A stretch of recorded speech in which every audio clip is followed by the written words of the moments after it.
American dream, is it real or is it a false promise? Is it a story about rags to riches stories and rugged individualism and individual prosperity? Or is it a story about communities banding together for justice? I believe that it's about communities coming together, because it's when communities have come together that we've achieved the greatest social transformation in our country and around the world. And I believe it's what answers the first question about whether or not the American dream is real or an empty promise. I first started organizing for social change in South Central Los Angeles about 15 years ago. And I met my first teacher in social change. His name was Mr. Lawrence Williams. Mr. Lawrence Williams, a community elder who sat us down and talked to us about change and how to create it. And he talked to us about the great migration of African Americans into the North and into the West, who were seeking to find their future and their dream. And he talked about how South Central Los Angeles was very different in the late 60s and early 70s. Talked about how back then education was better, how back then there was an economy and a manufacturing sector that would hire folks, either out of college or out of high school, and paid middle-class wages for people to buy their homes and their white picket fences and build lives for themselves, and that there was an infrastructure in place for communities that needed it. But Mr. Williams also talked about how that all began to change, that by 1980, the manufacturing sector had left along with tens of thousands of jobs, that the infrastructure and investments into the urban core had disappeared, and that the education couldn't keep pace with the economy and the changing times. And he talked about how something emerged as these other things withered away, something destructive and painful known as crack cocaine. Crack cocaine tore families apart. It tore communities apart. It built distrust. Communities that looked nice began to put bars up on their windows, and distrust happened between neighbors. Our education began to fall apart. And what crack cocaine did is not only did it destroy families apart, but it also provided a job for others to make a living. And so by the time the 80s came, and our president launched an initiative in the fall of 1982, and he declared a war on drugs. But really, from Mr. Williams' perspective, it was a war on poor people. They changed the laws. They created mandatory minimums and unequal sentencing so that if you were using powder cocaine, you had a far less sentence than if you were using crack cocaine. They were dismantling education. He had proposed to get rid of the Department of Ed.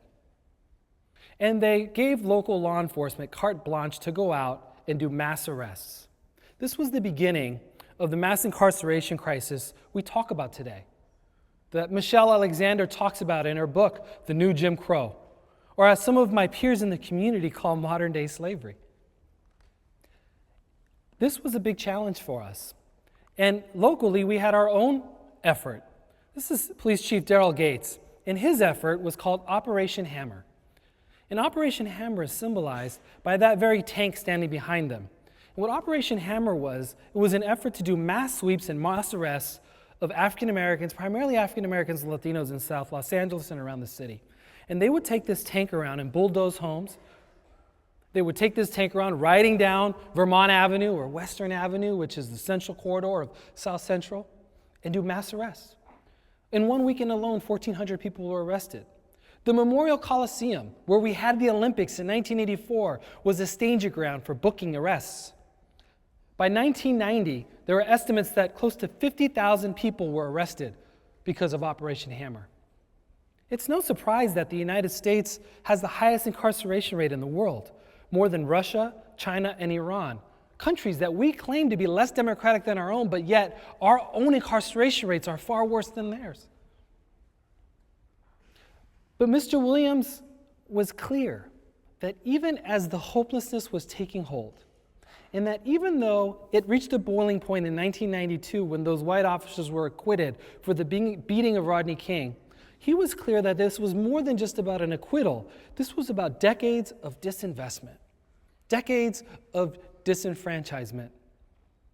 But he was also clear that the reason that South Central was doing better, not perfect in the late 60s and early 70s, but better was because there was a mass movement that took precedent 10 to 20 years before called the Civil Rights Movement. And that South Central was a direct beneficiary, as many communities were around the country. But that when that dream started getting to the hands of too many people, some folks got a little scared. But Mr. Williams was very clear that we needed to rebuild a movement. And the work that Mr. Williams does is embedded in the DNA of Community Coalition, which is the organization I work for. We fundamentally believe that people, when they come together, can create change. And that we're far stronger when we're united than when we're by ourselves. Community Coalition is a vehicle for everyday people to change policy, to have conversations, and to change the narrative and create social movements. This is what we're about today. And it's important because you and I are interconnected. Our existence is based on our ability to work together. And the more we find commonality and create that change together, the better off we'll be. Community Coalition is about moving from the story of me to the story of us, because the story of us is far more powerful. It's what has created changes throughout history. It's how we respond to national disasters. When Katrina happened or 9/11, we came together for change. When we were faced with racial injustices, it's what we came together for change. We have a youth program called South Central Youth Empowered Through Action. These are amazing high school students. They get together, they have clubs on their campus, they meet for lunch. And we ask our folks, what do you want to do? How do you want to change the world? What are the things impacting you? What is the state of boys of color? And they told us, you know what? Our big issue right now is that we're being treated like criminals, not students, that we're being treated as a problem, not the solution. And we're like, well, what do you mean? What are you talking about? Well, you know what? We're being suspended all the time for little things. I've been suspended since middle school for small things. So I was like, really? Suspended? All of you? Yes. All their hands went up. So we dug a little deeper. 2006 and 2007, just under 75,000 students were suspended in LA Unified. Just 2 years ago, the superintendent was talking about close to 50,000 students being suspended. That's enough to fill up Dodger Stadium. And if you think about the course over 10 years, how many stadiums are we filling up? Is this Operation Hammer in our schools? Is this, what's going on? Who's being suspended? African Americans are 3 times as likely to be suspended as their white counterparts in the state of California. Toddlers, African Americans, make up 18% of preschools across the country, but yet 40% of all suspensions. Toddlers of color. When we dug deeper, we found out that only 2% were for drugs, violence, and weapons. Sort of like the stop and frisk strategy in New York, where less than 1% of the cases had any real impact on finding real criminals. So what's going on? What are these folks being suspended for? Well, there's something in the code that's called willful defiance. And as an activist, that's kind of shocking because we're trying to get people to willfully defy injustice all the time. So how could willful defiance be a reason? So we looked at the papers and we started reading the assignments on why folks were being assigned willful defiance. They weren't doing homework for a few days. They weren't dressed appropriately. They talked back to a teacher.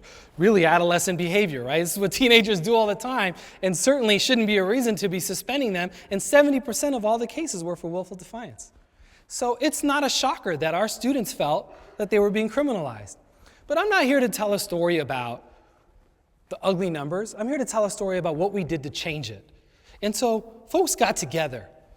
Alfonso, the young man in the front, Damien, and his friends got together and said, we need to do something. We need to organize. We need to do what we did in the past, like the stories that Mr. Williams would tell. And so they got their friends, and they got hundreds and thousands of students, not hundreds and thousands, but hundreds and thousands of students together with other organizations from across the city, and they demanded a change to willful defiance. They said, this is unjust, this is wrong, treat us as human beings, treat us as part of the solution. There was a study that showed that in LA, our kids have 3 times the rate of post-traumatic stress disorder than an Iraqi war vet. And we're willing to just kick them out of school? And guess what? They chanted, their campaign, they would get together and they chanted, I believe that we will win. I believe that we will win. I believe that we will win, all throughout. And when you get a young person committed to the idea of change and the possibility of it, and then winning on one sunny afternoon at a board meeting on a 5-2 vote, these young people change the course of history for themselves and their brothers and sisters for years to come in Los Angeles. And just this past year, we went from 60,000, 75,000 suspensions to 10,000. Huge.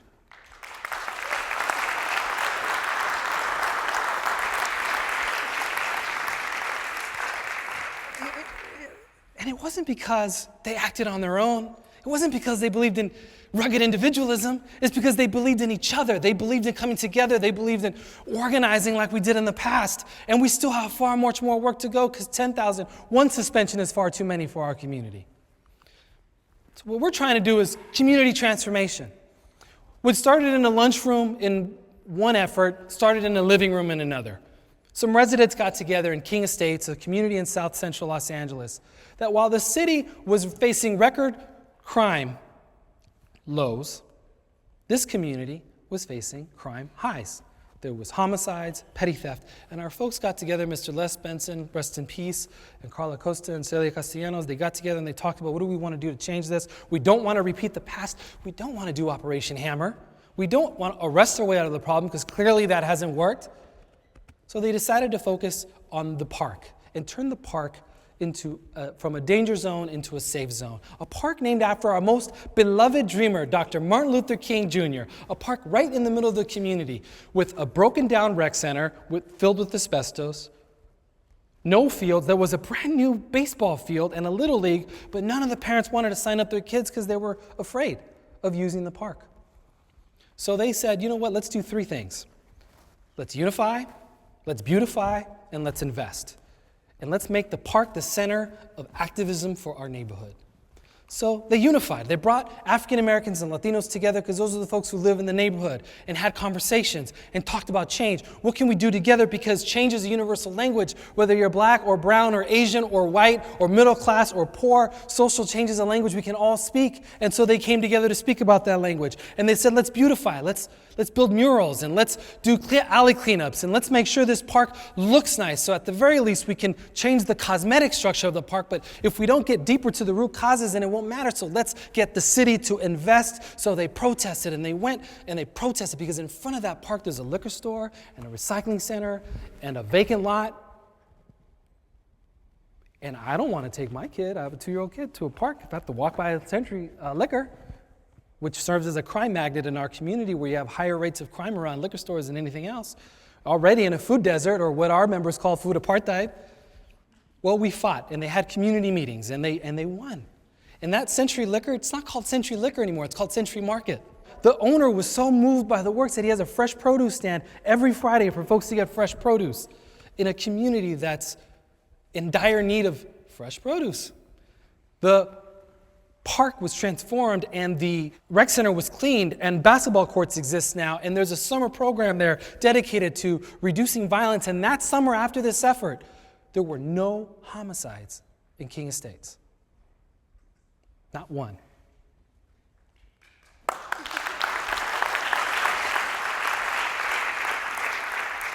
One of the most memorable moments was last summer because we had a concert at the park. And, you know, concerts are taken for granted. You know, people have them in parks all the time. But in communities like ours, it was a big deal. It was such a big deal that there was a man who was sitting on a lawn chair. He came up to me, saw me wearing my Community Coalition shirt. He's like, I want to tell you something.